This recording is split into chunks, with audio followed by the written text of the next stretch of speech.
Do that. Just do that. How about the 49ers, though? Yeah. Good night for you last night, Angela. I was shaking. Were you really? No, when I tell you listen, I am 23 years old. I have never seen a Super Bowl win. When I tell you, I'm sitting here and I didn't think it was going to be a blowout. Like, I really have a lot of respect for the Green Bay offense, and their defense played well last night, too. Well, you're the only one here. But when it got to by the time the fourth quarter hit, it was one of those, oh my God, we're going to lose this. And then when it was like 9 minutes left, I thought it was done. Until right when he missed the field goal. The Green Bay guy. Oh, God. It's like, oh my God. Because that would have made it a tie, and it would have been overtime. I was like, yo. I don't know all right. I don't know if it would have been overtime because maybe Love plays a little differently on the last drive. Yeah, it could have been different. It could have played out different. Maybe he doesn't throw a stupid pass over the middle on the run. That was with no arm strength. Into double coverage. I'm not one to have faith from playing from behind. I haven't seen the team. I mean, they literally said Shanahan. That was the first time Shanahan had done that. So I'm not used to watching that. It probably hasn't happened since I was in high school, back when, I would watch the game, but I had like 800 other things going on. Yeah. So, I'm actually watching from behind, and over the years I kind of lost faith with that a little bit. But then I'm very relaxed today now after last night's chaos. But you know what? I liked seeing the team be able to rally back like that. It was nice to see. And I had the and the Packers with vengeance, and even I was on the edge of my seat because it was really eventful. It was an exciting game. I was hoping for a tie, but Yeah, it's like, is there a way that everybody can lose and we still can? Like, I know that's not possible. But anyway, that's us being haters here, Angelo. Yeah. I'm glad that you're in a good mood, because I was like, if they lose, we're gonna have a depressed Angela. You would have been seeing a very different version of me. Yeah. Yeah. Yeah. All right. Ryan, roll the intro. This is episode 22 of the Tailgate Update on the Forkball channel on YouTube. We are joined today by Angela Miele, a co-worker of ours. Well, technically, yeah. Yeah, technically. She's filling in for Caleb today. Since 2022, right? Yeah. Well, I don't write anymore, so. But you did, and now we're on the forkball, so get it together. True. We've been on a journey together. We have. We've been on a journey. Real journey. Yeah. She's filling in for Caleb today. Caleb has prior engagements, and good luck to him and all of his work. Yeah. Yeah. It's a hefty responsibility our boy is carrying, and we're gonna help. He'll be back when he can, and our thoughts are definitely with his schedule and like keeping up with all that. So we'll see you soon, man. Yeah. Hope to keep in contact with you. All right, Julie, you wanna take it from there? Get us into our first segment. Yeah, but Angela, what's your Twitter? Lay it on us again, and we'll have it in the description too, because you gotta follow our girl, okay? Yeah, it's just my name, Angela Miele, 811. 811. I would have gotten it wrong again. Okay, so we're gonna start in. We are on the forkball.com, which is where especially me and Angela write a lot of articles. So definitely catch us on there. So I did a little Guess Who football edition, and we're gonna test Ryan mostly, and see if he can figure out who these 10 major. There is one college person, but everybody else is a major NFL media person or coach. So that's your hint, Ryan. And just to start out, we have Aaron Rodgers, but we all knew that in college. Boo, Aaron Rodgers, boo. He's got them blue eyes. You can't miss that. And the nose. You can't miss that either. Okay. So we're going to start with number 1. Are you ready, Ryan? Sure. Okay. The Andy Reid. Big Red. Yeah. The Walrus. I was shooketh. Great googly moogly. Okay. Oh, damn, who the hell that? That's an old photo. That's like 1970s. You said media person? Yeah, it can be media or a famous coach. Famous coach. Yeah, coaches and media people. Okay. Yeah, I'm stumped on this one. Angela, do you remember who this one is? No, because I remember getting this one wrong and then feeling really stupid afterwards. And it's happening again because I felt so stupid afterwards. I'm feeling it right now. It's definitely like his face looks similarly bony as it once did. Mm-hmm. Well, once it's revealed, I'm going to feel stupid again. Who this? It's Tony Dungy. Oh my yuck. Okay. All right. I thought you said he was thoroughly briefed. Don't worry, we'll bring it back. Oh dear. I feel like I know who this is. Yeah. And a hint on the bottom here, he was a student athlete at the University of the Pacific. He looks so familiar. His face is literally the same. God. I'm blanking on his name. I'm gonna tap on this one. You remember this one? Well, let's see. You got this photo from the Seattle Seahawks. So it is their former head Oh my coach God. right now, Mr. Pete? Yeah. Yeah. Pete Carroll. Pete Carroll. I sure did grab it from the Seattle Seahawks. That was the second hint. Oh, John Madden. Yeah, look at him in college. Look at you. Maybe that was his first year in the NFL. I don't know. I forget. Howie Long. Yeah. Okay, I was shocked by this one because, like, I don't know. My dad's like, he was a beast back in the day. I'm like, he looks like the sweetest old man on the show. I'll be following up with him in the future. Standing there with 3 Mile Lyle. Oof. Okay.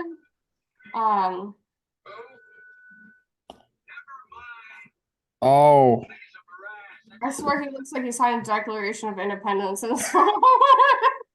Or he's like gonna be on a coin or something. I shall put plume to paper. Yeah. I hereby signeth this declaration. This former coach was born a year after the stock market crash, badly enough to create the Great Depression. So. Shula. Yes. Old Donnie boy. Okay.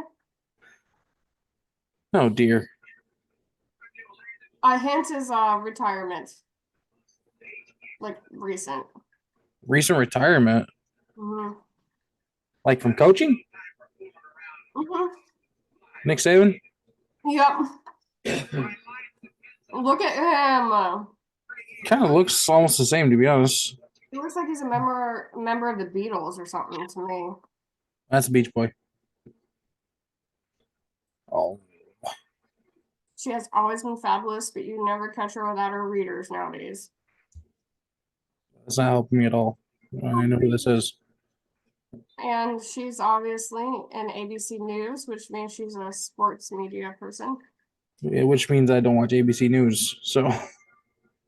This was back in the 90s. You see how big that camera was?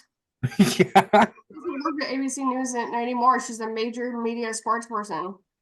Do you remember Angela? I forgot her name, but when I saw her name, I was like, oh, like it was one of those. I did know who she was when I forget now. I did this last week in my defense. No, that's okay.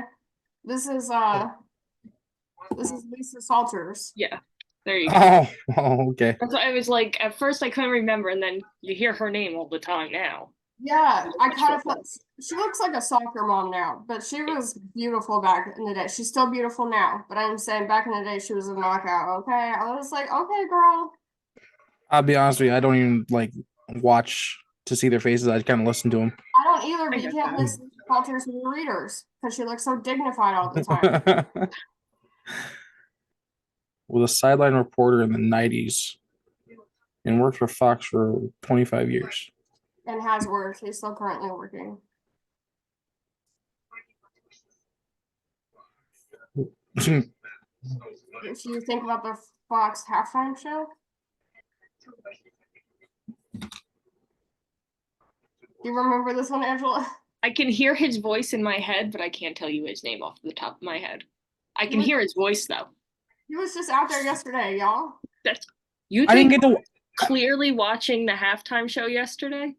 You think I was focused on that? Yeah. I was at a hockey game last night. Leave me alone. This is Kurt Menefee. Yeah. Well, I Oh. told you I could hear his voice. Oh, Billy Boy. Sleeves. His That's all I face has catch never because he's changed. wearing sleeves in this one. Not a fan of that sweater. Yeah. It is awkward to look at him in that sweater. Okay. I mean, he looks so relaxed. Like he looks like he smiles from time to time here. Why did That every was the like? last time he ever smiled. That's a smile. For him. Yeah, for him it is. Look, he doesn't look like he hates his life so much in the face there. You saw LT over there. Well, if you look crushing into his some glass. eyes, he kind of hates his life a little. Yeah, a little smirk, maybe. Yeah, like I actually like he just looks less dejected. But yeah, so everybody fails and it was really fun. Like I thought this was so fun when I put it together. I was like, look at all these old timers, and some of them are kind of hard to tell, but yeah, so catch articles like that and more on theforkball.com. And now I will hand it back to you, Ryan. Okay, you hand it back to me then. Yeah, like we used to authors when she was a reporter. Back to you in the studio, Kurt. Kurt Menefee. Listen to me, Terry, and Howie at the halftime show. Yeah. Anyways, Terrible green screen. And the angry coach. Who was that guy who went off on the Cowboys last week? Graham? I'm trying to think. Everyone. No, but like everybody. Jimmy Johnson. yeah, he just got like enshrined in their like Hall of Fame like 2 weeks ago or something. Because Jimmy Johnson Okay, yeah. was the last great coach Dallas ever had. And he lost his crap on them like on TV. You blame him? No, and then they also have the Gronk on there. I can see his CT trying really hard to keep up with it. Literally. But all right, let's get into part 2, I guess, of our is this beer one? Okay. This is beer one, the NFL. Yes. All right, beer one, let's pop it open and crack open a 6-pack. Here we go. All right. Eagles center Jason Kelce set to retire at the age of 36. What are your thoughts?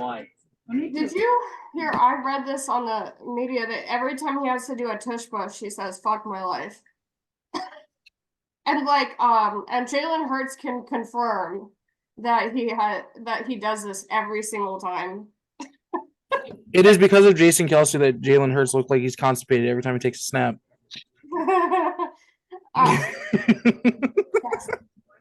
I swear to God. I just thought that was a funny anecdote, but Why hasn't Jalen Hurts' like expression and tone changed in like 7 years? He's been the same dude. Anywho, we'll move on from that. Angela, what do you think? But we don't actually know if he's retired or not. I heard there's a little He still has to officially announce it himself, not Adam Schefter stealing the spotlight like he loves to do. I still think he will retire because I don't listen to their podcast, but I listen to the snippets of it that's on social media, and I remember Kylie's his wife's name, right? Yeah, I think so, yeah. He mentioned something about Travis and the kids playing, and she was like, all you have to do is walk with them because, yeah, Jason's back always locks up now, and so it's hard for him to play with the kids. And I was like, that's when I heard that. I was like, I feel like he's going to retire this year. This was like back in like October, September, whenever. I was like, he's going to do it just so he could play with his kids again.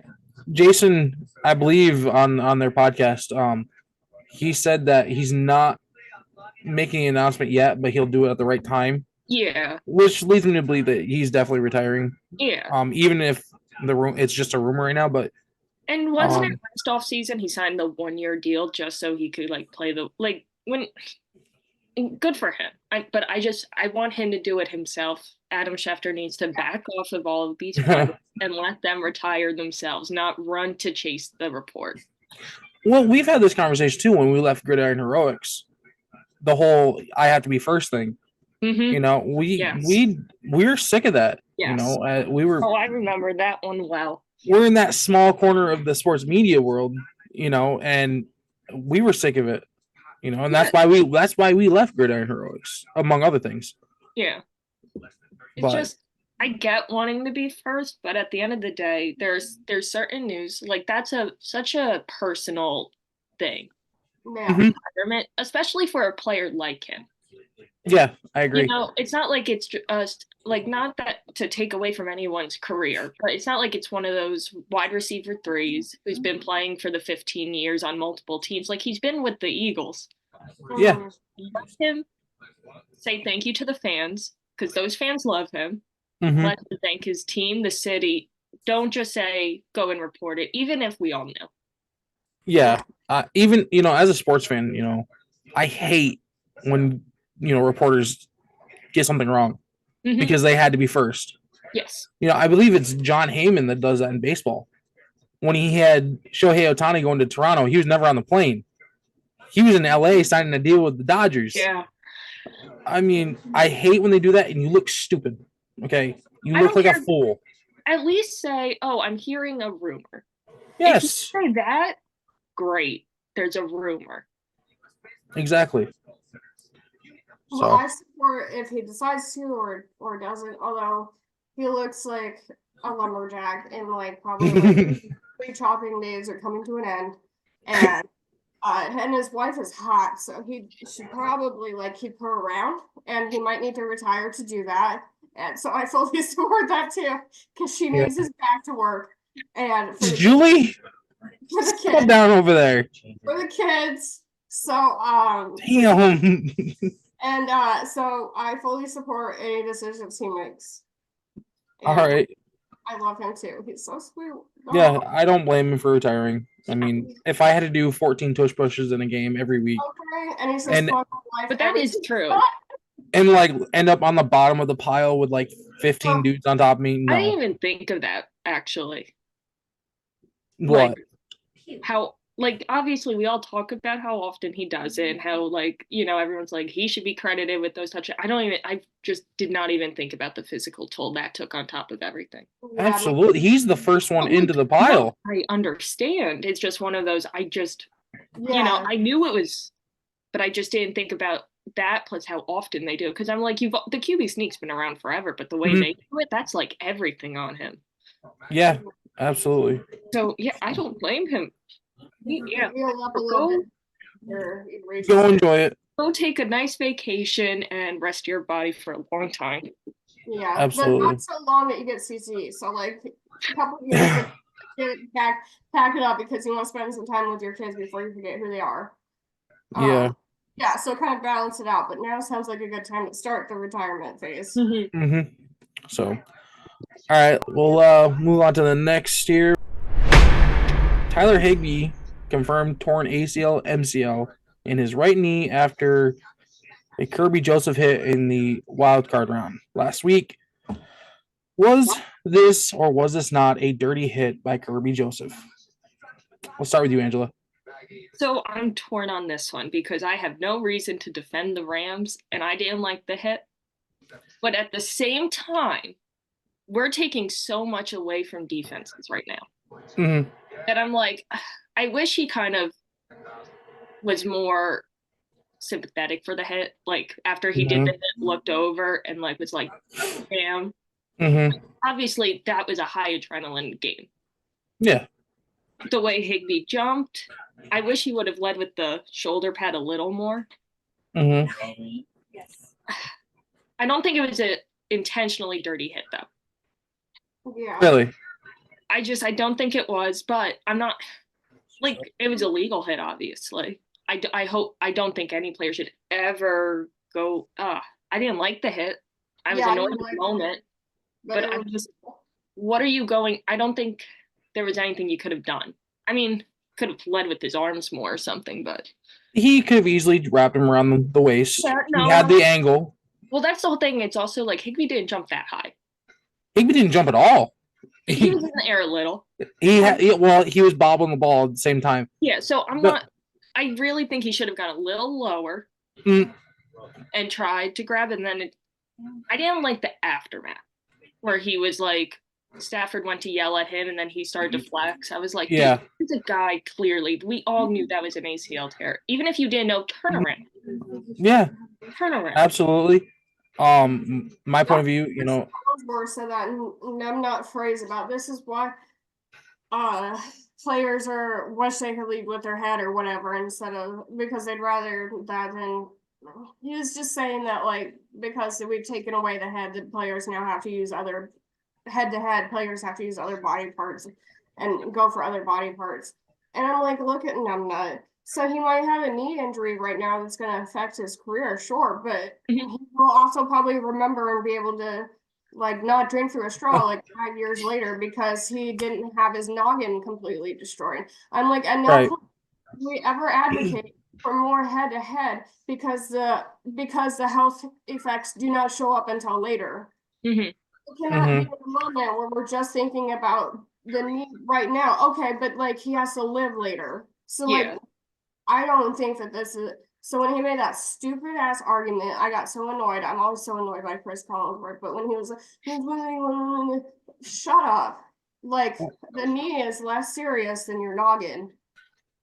well, So, I don't It love it. definitely But could have been a better tackle. oh yes, you could see it. 100%. Everyone can say that. There was a lot of ways, and I'm honestly seeing this a lot throughout playoffs just because, you know, now you're watching every game for the Mhm. most part. You know, it's not like the 800 games on at once. It's There's a lot of magnified. defenders hitting with their head right now. They're just Mhm. head first into players. Where I'm just like, are you okay? Like, why yeah, are you maybe doing this to puts yourself? them in the concussion protocol. I'm like, they should probably be there too. Like, Yeah, and that was it. You're in Detroit. It's not even like you were in a dome. Meaning you were in a dome. It's not like you were in this downpour of rain where you're struggling to wrap tackles all night. Mhm. Like it could have been avoided, but I'm I- not gonna sit here and say he went out to hurt Higbee or anything.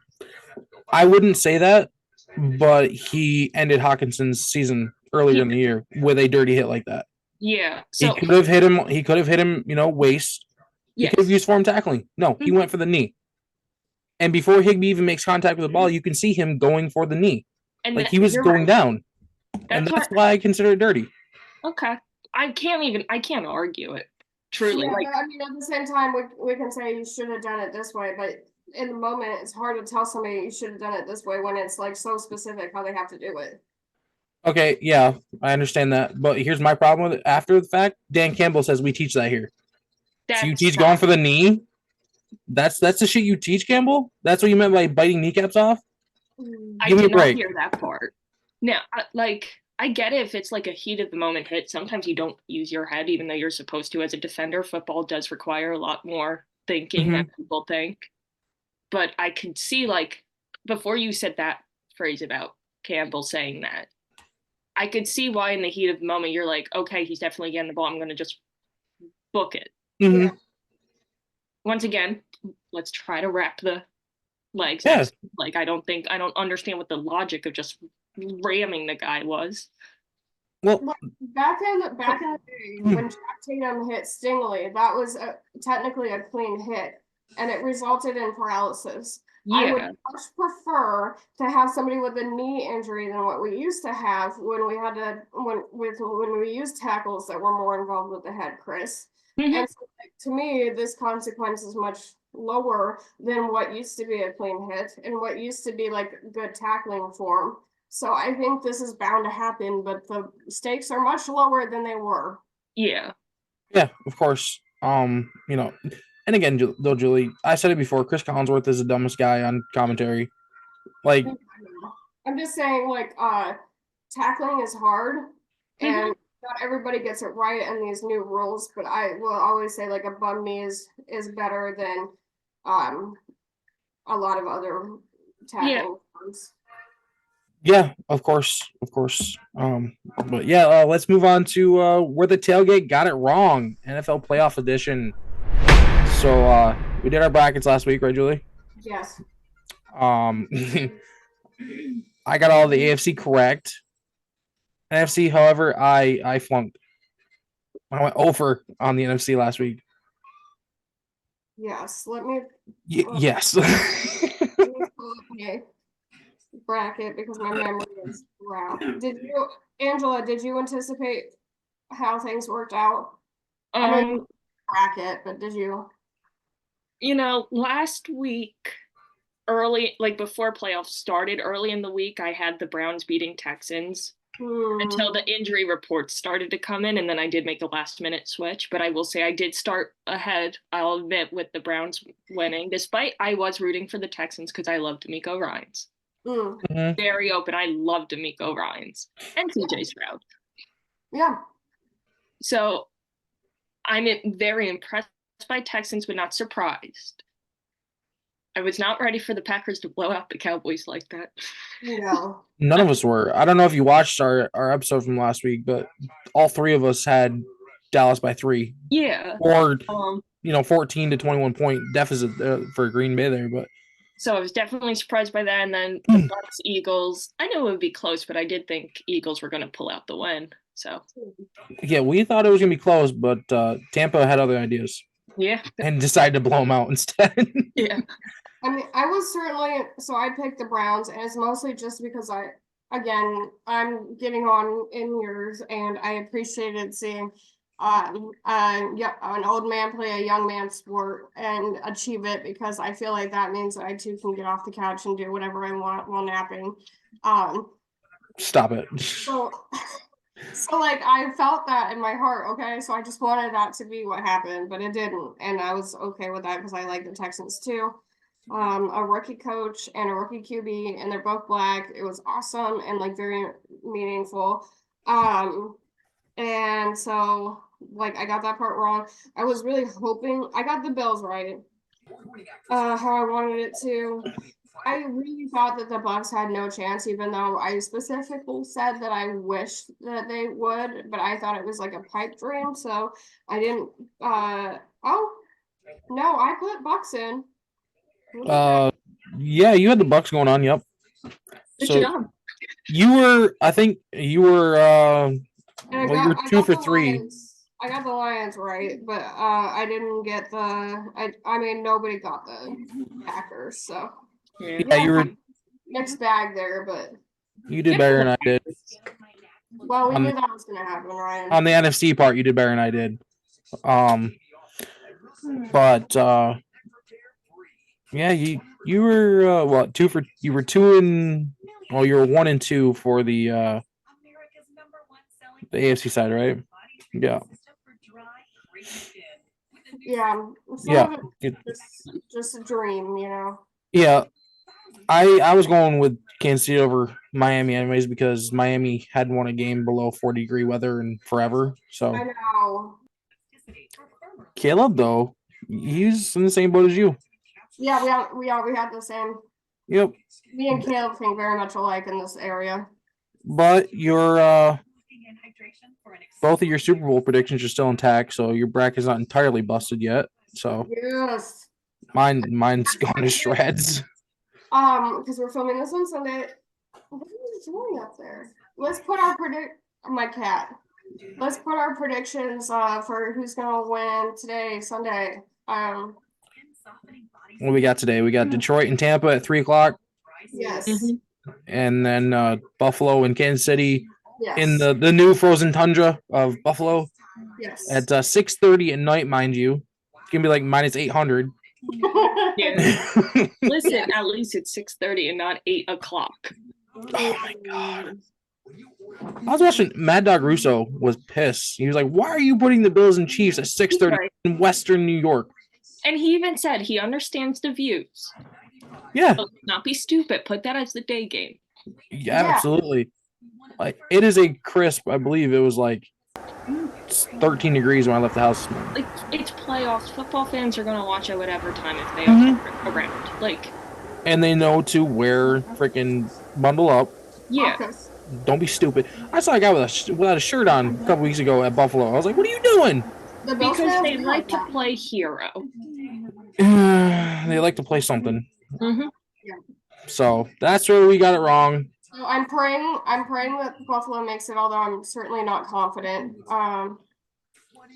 And I think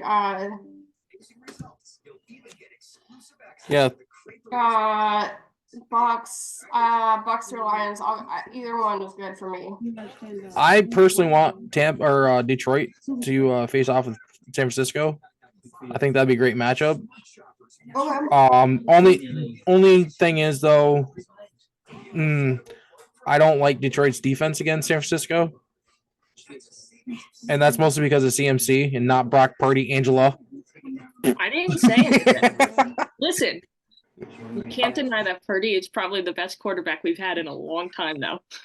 Well, you guys said that about Jimmy G too. Like you guys were creaming over Jimmy G for 5 years, weren't you? Well, I know the fan base was. I don't know about you. Jimmy, I had one of those mixed opinions of where I'm like, okay, you rally the team, you get wins, but I do acknowledge that it was like the easy passes. Purdy, I definitely trust more. I tried to explain it to someone last week where Jimmy Garoppolo would throw a deep ball, and I just assumed interception each time. Like, I really did. It was one of those, he would throw it deep, and I would just be like, Purdy, when he does it, I feel calm. I'm like, this must be what other teams, like, feel like. I'm like, wow, I don't stress over. Does that make sense, though? So I'm like, I'm not saying he's God. Like, there's obviously a bunch of quarterbacks in the league that I would still rank higher. Mm-hmm. Well, I'm just going on what I see on Twitter. Twitter is so you are like the calmest, like rational 49ers fan I see on Twitter. I don't like to be cocky in season. I believe in karma. Okay, yeah, well, I do too. Off season, I'll talk crap, but in season, I will be respectful to everyone. See, but I'm also honest too. I'm honest. Yeah, you're respectable with your opinion, and you don't like go overboard. But I see Niners fans just like Brock Purdy for MVP. Brock Purdy. Oh, we don't win games without Brock Purdy. I'm like, you won 13 games with Jimmy G. Yeah, like, and there is definitely a difference between. I do think Purdy's better than Garoppolo. Definitely. Oh, I believe so too. Definitely. But I just feel like, in my opinion, I feel like Brock is a product of the system, and CMC is carrying him. In my opinion, like that's just might be a biased opinion, but yeah, it's hard. It's hard because it's like I've never known the Niner quarterbacks of the past live. Yeah. Mm-hmm. So I hear you. I really only talk about what I've seen. So the first quarterback that I grew up like really knowing, like being able to watch, was Alex Smith. Okay. Yeah.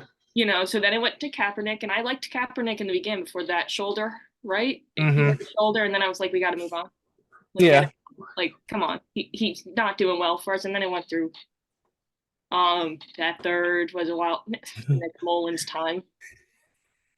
So right now, Purdy is my god a little bit just because of the. Okay. But, yeah, that's understandable. I mean, you could say Alex Smith was carried by Frank Gore, but Yeah. I love Alex Smith. Don't think I'll talk about him. No, I love Alex Smith, but Alex. He was my first real quarterback. I'll always have love for Alex Smith.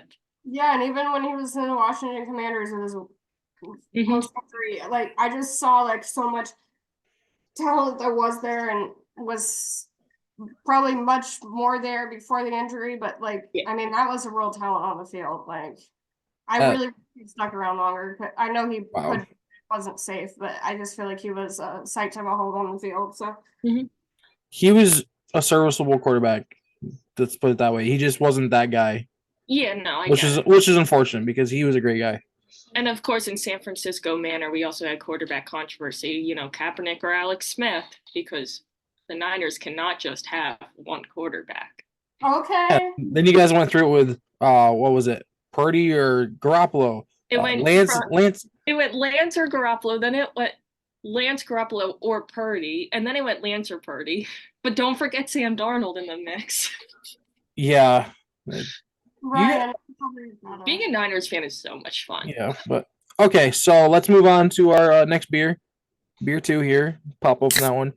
College football. JJ McCarthy declares for the NFL draft along with running back Corum. He declared too. So, is this a smart decision for JJ McCarthy to declare early? I think so. Really? Yeah. Listen, I'm not like his. I mean, I go to Rutgers. I'm not like a big JJ McCarthy fan or anything, but I think it was a smart move in the long run. You go out winning the Natty, right? Last you did pretty well too. And that was, I remember in the beginning of last year, it was like, who's going to start for Michigan? So, here in the spot, he played well. And, I know they ran a lot, obviously, during this college football playoffs because, you know what? If Corum's running and he's getting all these yards, and even the other running back who I'm just blanking on right now, I know he's returning next year. Like it was one of those, why are you going to risk the game plan? You're destroying this team. Right. Keep going. But if you think about, if Harbaugh leaves, Corum's out, why would you as McCarthy want to return and risk your draft stock lowering that much? And I'm not saying it would. Why risk it? So I actually do think with the changes. That is not a ninth year in college, right? Who are we talking about? McCarthy? Oh, sorry. I was okay. Brain fart. But did y'all hear McCormick? He's going in for his 9th year of college football. Who was that? Cam McCormick. Oh, Miami tight end. oh yes. He was just granted his. Like 9 years. I saw that. It comes to a point where you got to move on, bro. I know injuries, COVID year. He's pulling the Van Wilder. I think he'll probably just end up probably won't play past this because I think he's just where he wants to be. Which is fine, but then it's like, okay, why don't you try start doing a lower position there as a working there, and then coach there. That's what I would do if I was a player. I'm not saying all players should do this. It's up to what you want, but if I'm like, I'm not going to make it, I would love to start coaching. Yeah. Pretty much, yeah. Honestly, the 9th year. That's the epic story of today. Okay, but anyway, go ahead. Go back to the other guy who's. Yeah, McCarthy declaring early. I can see your point, Angela. It's just I didn't think he was well rounded enough to be an NFL quarterback, and I think that last year in college might have been good for him. Mm-hmm. But he's not going to come out and be like a starter in the league. But no, he's a solid mid-round pick that you're like, we have our starter, but you always want a good backup, and who can we work on developing for the future? And I think that's where he's going to be a good pick for. He also might be able to avoid that top 15 disaster. Yeah. He might not end up in the way of Bryce Young. Yeah. So, but yeah. Let's go on to the next part of college football here.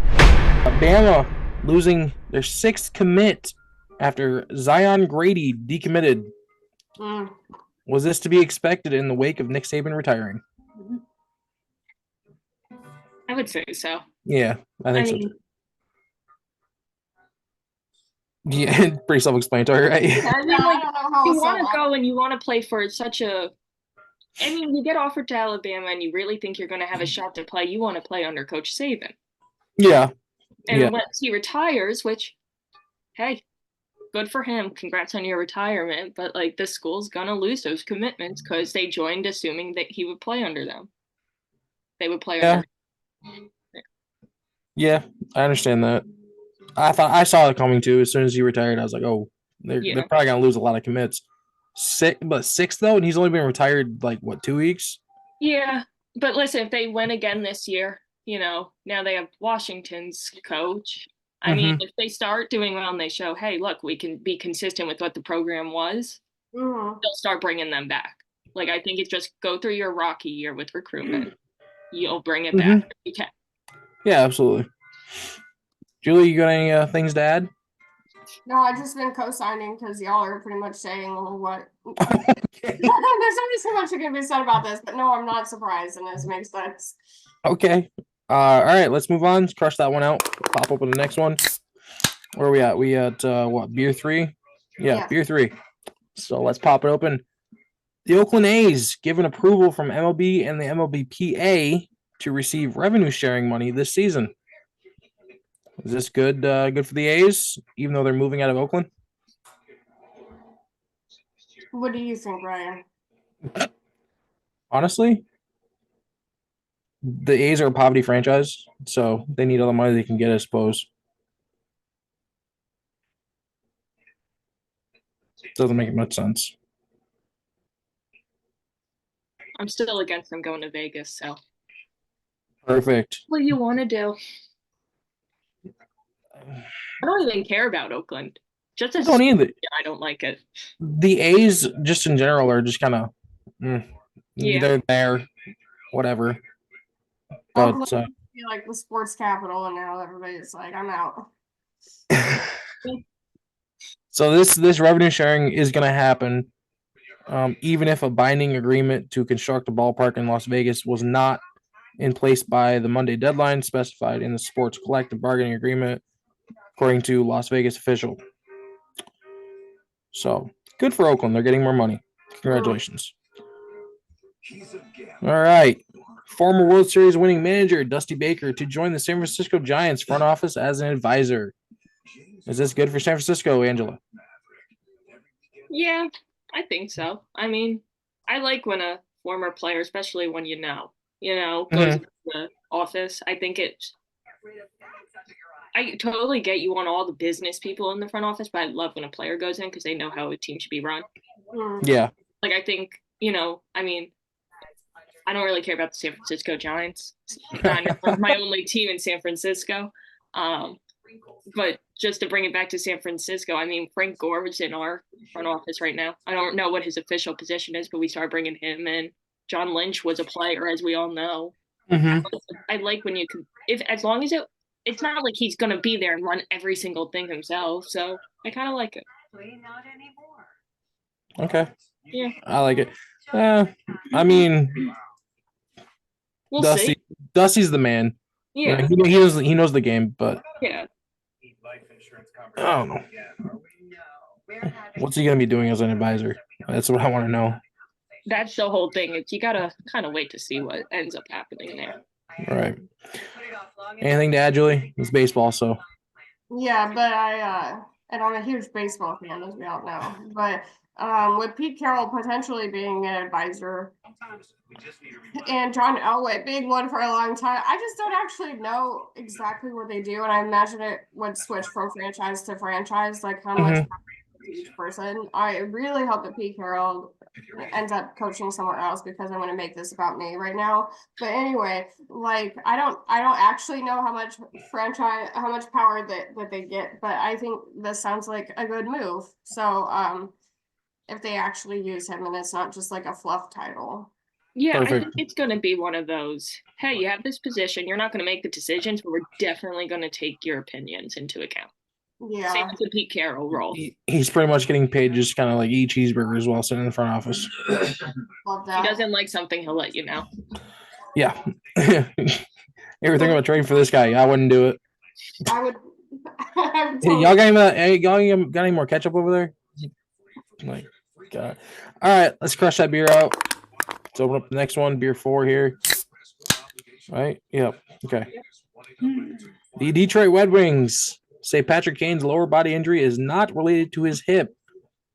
For those who don't know, Patrick Kane had hip resurfacing surgery in the offseason. Yes, we talked about. Yeah. So it's important that we know that his injury is not related to that, because that could be serious upon serious. I'm not a doctor, but I do have like some experiences in this area. And I would have to say, if we're talking about just the lower part of one's body, every injury is going to impact your hips if it's anywhere in your legs or your. Eventually, yes. Because it all impacts one another. Like when you have bad knees, for example, your body has to compensate with the other knee and your hips more. And so, like, I don't really know how much it matters. It's not specifically a hip. And that's the thing I hate about the NHL they always say, "Oh, lower body injury," instead of like, "Oh, he has a calf strain" or some shit like that. Yeah, like if he broke a toe, then like I probably don't do a whole lot for his hip. But like if you fuck up your knee, it could fuck up your hip. Yeah. Right. Really fast. I know because I have bad knees. Oh, Look, personal experience. I'm just saying that like your body compensates for the things that go. Yeah. So like I don't really know how much that matters, but cool. I'm glad he's not messed up the hip that he just fixed up. So that's good. yeah. That's it for hockey. Let's move on to some college basketball on the women's side. Throw that beer in the recycle bin. Open up the next one, beer 5. TCU women's basketball forced to cancel 2 upcoming games due to lack of players. It was stated earlier in the week that the reasoning for the lack of players was undisclosed, but they say now that it's due to injuries and illness or whatever. Yeah. So how can the college combat this issue in the future? This sounds like a bad shift at Starbucks or something. Like, I used to live in Seattle and I was there for about a month for vacation recently. And the ferry from Bremerton, where I'm from, to Seattle only runs when there's enough people. And it was an issue because there's never enough people to actually run this stupid ferry. So you would end up having to drive over anyway. And it just feels like it's a bad shift change at, McDonald's or the ferry or something. And it's like, I mean, I guess everybody's short staffed, It's like, can they not afford to pay them or something? Like, I'm not sure, but this was ridiculous. I don't know. I just didn't think that like college sports have the same problem as your local coffee chain, but here we are. Yeah. So the program says to ensure the health and safety of the program's student athletes, they canceled both games. That is interesting. However, though, under Big 12 rules, a school unable to field a team will forfeit the contest if no extraordinary circumstances exist. As a result, Iowa State and Kansas State each receive credit with a win. Oh, in conference standings too. So it kind of screws TCU over. I mean, I get it. People or something. But however, overall records will not be impacted per NCAA policy. That's stupid. Whatever that means. Or lost whatever. Something, but fine. Yeah, we're gonna award you 2 conference standing wins, but or losses, but your overall record won't be tarnished. So okay, let's crush that beer out. Open up the last beer. We got two big chugs out of this one. Cali Governor Gavin Newsom rejects proposed bill to ban tackle football for 12 and under kids. Julie, let's start with you. Is this the right move? Oh, geez. You already know what I think because there's evidence to show we only have so much because research and it's expensive and it's hard to get. But people are less likely to drink out of a straw at 40 if with dementia if they tackle after 12. So obviously that matters to me. So what age does pads actually start? I think 10, maybe 12. Yeah, it's pretty young. I don't know. I've just seen my friends' kids like already padded up, and I don't even think they're that old. I know up here they have flag football for kids like 5 to 7 or 5 to 8 or something like that. Yeah, I feel like you just don't have a reason to tackle that young. See, I see it like this. It's a perfect time to start teaching kids how to tackle properly. Yeah. Well, I remember my middle school, once you're in 7th grade, which is 12 years old, you can join the team. Or 13, depending. Well, yeah. I just mean the youngest you tend to be is 12 to join. Yep. So look, these are developing minds. Mm-hmm. And plenty, especially back in the day, plenty of athletes did not even play until high school. And that still happens now where they can excel just fine in the league.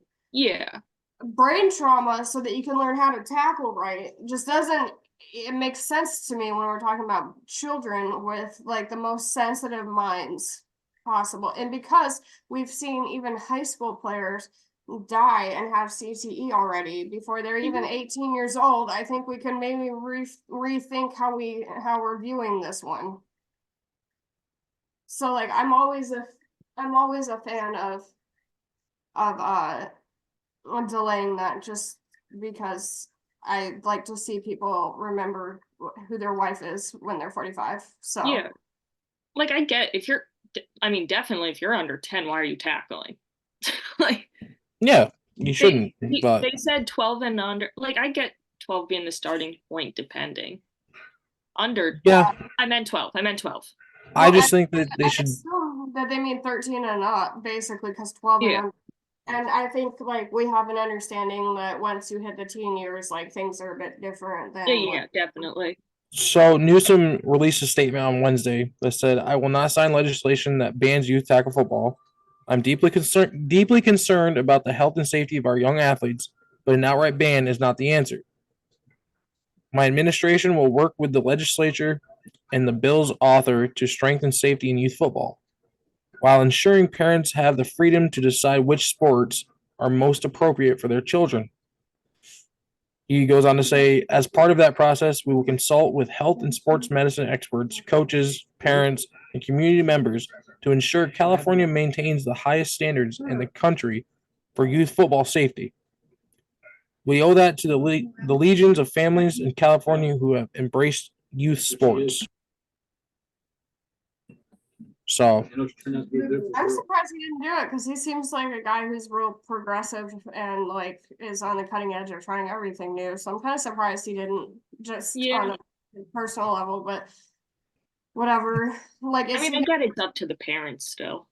yeah, it's up to the parents as always. What your yeah. play. I mean, if your kid wants to play football, that's fine. But they often don't even explain to people, even in the NFL, that well, like what the long-term consequences are. They just say like basic stuff. And we're talking about people with different education levels, like people with different like language barriers. Like how well is the message getting through here? And then also, like, does he really think that like in rural California or like inner city California that they have enough money in their football leagues to have appropriate like medical attention at all for the kids? Like, can confirm no. And like in Louisiana, I know that was a real big problem with public schools. The private schools could afford for everybody to get like the evaluation to see like, I guess it was like you take a test that determines like your brain whatever. Yeah. And then like after a concussion, you have to like score the same on the test, and then they'll like continue. Yeah, that doesn't happen in public school in New Orleans. And I doubt it happens in rural California or inner city California. So I'm just rolling my eyes at him, pretending like there's some, like this is actually a reasonable attainment. Yeah, so there's actually, in this article that I found, Boston University study published in August examining 152 athletes who were under 30 when they died showed 41%, which was 63, had signs of CTE. Study shows that 87 of the 152 died by taking their own life. So yeah, we are definitely seeing like an uptick. So there's two different groups, and it's usually like, because there's 4 stages of CTE. Typically younger people with stage 1 and 2, because it has to accumulate. It's not like it's just all in there at once. It's a dementia. So stages 1 and 2, when the people are younger, often take their own lives. The rates are much higher there. The people who make it past 1 and 2 into 3 and 4, the more severe states, those are usually the older people who like are slipping through a straw and can't remember their wife. So like it's like if you make it past stage 2, then you're gonna live, but you're gonna like degenerate really fast and like live in a nursing home, and it's gonna suck. And then like if you make it to, but like that's kind of typical. A lot of people don't make it to stage 3 because taking their own life is so common in this part when they're younger. And because a lot of people who have it or think that they have it now, like older players, are finally being more transparent about like the temptation to take their own lives when they were younger. And so like I think we can have more transparency about this issue. And most of it just boils down to being terrified of what's happening and like scared of the symptoms and afraid of what the future looks like. And like they're like anything to stop the pain because the headaches and just like the side effects, like they have to sit in dark rooms for days, like they can't even have any light in there. Like it's a dark time and people can't make it through. And so those are the kind of the different stages. Oh, okay. Okay. So I read further in this article, and this mother, Ashley Bertram, mother of 3 boys, ages 14, 12, and 7, said her boys have played both sports of flag and tackle football, and that in her experience, children get hurt more while playing flag football because the players don't wear protective gear. She says flag football is still a contact sport, as Jalen Ramsey showed us in the Pro Bowl a couple years ago. Yeah, he did. If you think that just because a 7-year-old boy is running up to take a flag, that they're not ramming into each other to do that, you're out of your mind. We're talking about boys. Hey, now I played powder puff in high school. The girls are a little violent too. I tried taking a few people out. Yeah, I've ended up under a dog pile or two when I played football with my brother and his friends back in the day. Like, oh, backyard football is a totally different thing. Oh, dear God. And by injuries, I doubt they're going head to head because that's one of the reasons why why they're saying like NFL helmet at all, which I don't agree with, but it's because they only started using their heads to tackle once they got the plastic helmet. So like I don't think these kids are going head to head, like knocking each other out there. Wow, she took it in a different direction I thought she would. We'll skip over that part. No, we want to hear that part. Okay. She says at this hearing, she said, in the state of California, I get to choose whether my child lives or dies in my womb, but I can't decide what sport he plays. You can choose what sport he plays, bro. Just say no. That's what I said. She took it in a different direction I thought she would. And for reasons unknown. No. Be like, no, I'm your mom. You can't play. I get to decide whether you live or die when you're out of my womb too. Like Jesus Christ. You know the old saying. Into this world, I can take you out. Exactly, Angela. Thank you. Yeah, you know what? That's you're gonna catch a charge for that for sure. Okay, Listen, like, you can't decide that. I've heard that saying multiple times. I brought you in this world, take you out of it.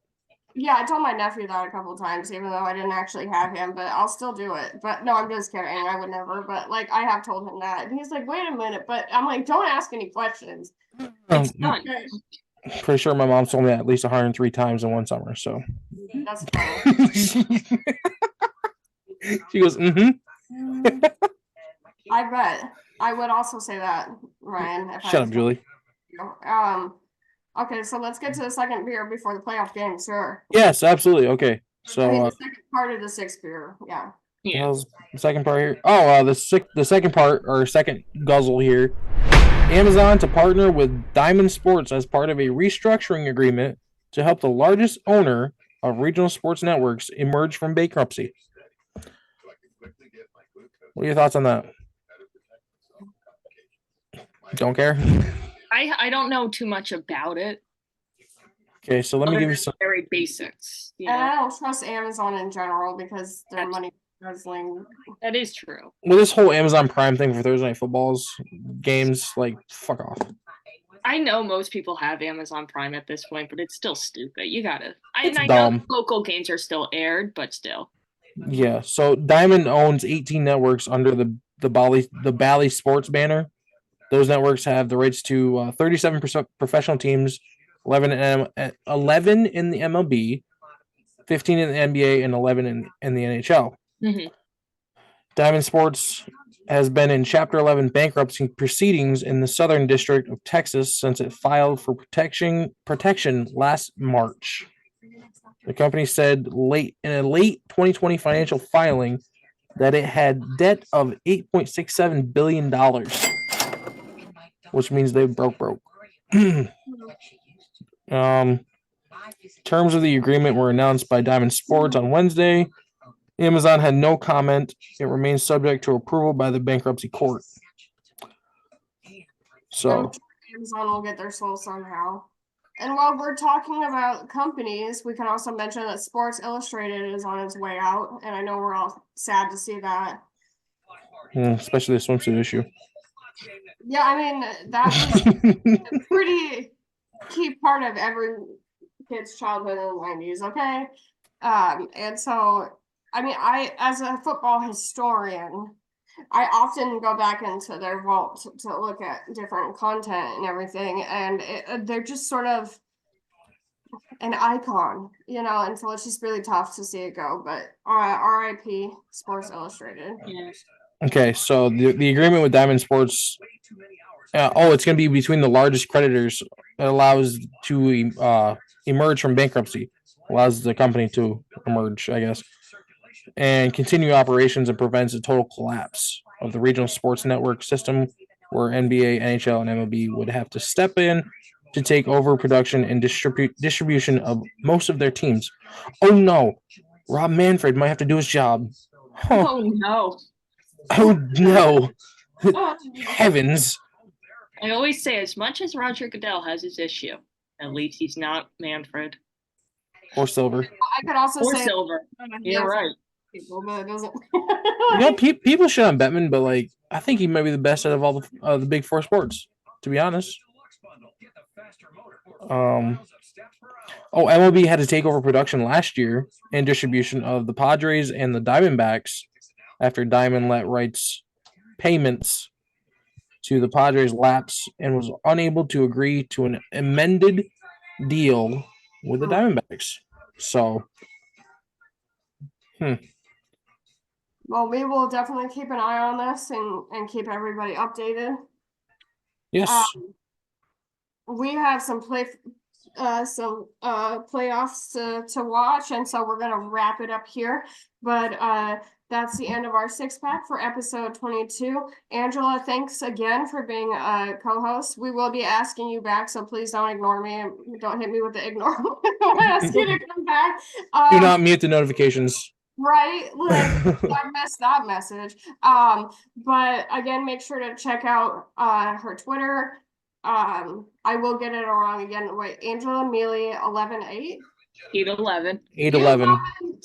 Yes. Okay. And so make sure to check her work out there. She posts a lot of her articles, does a great job with that. So keep up with her there, and always check us out on theforkball.com. We have so many great articles there. And comment, like, subscribe, let us know what you think about what we discussed today, and we will see you next week.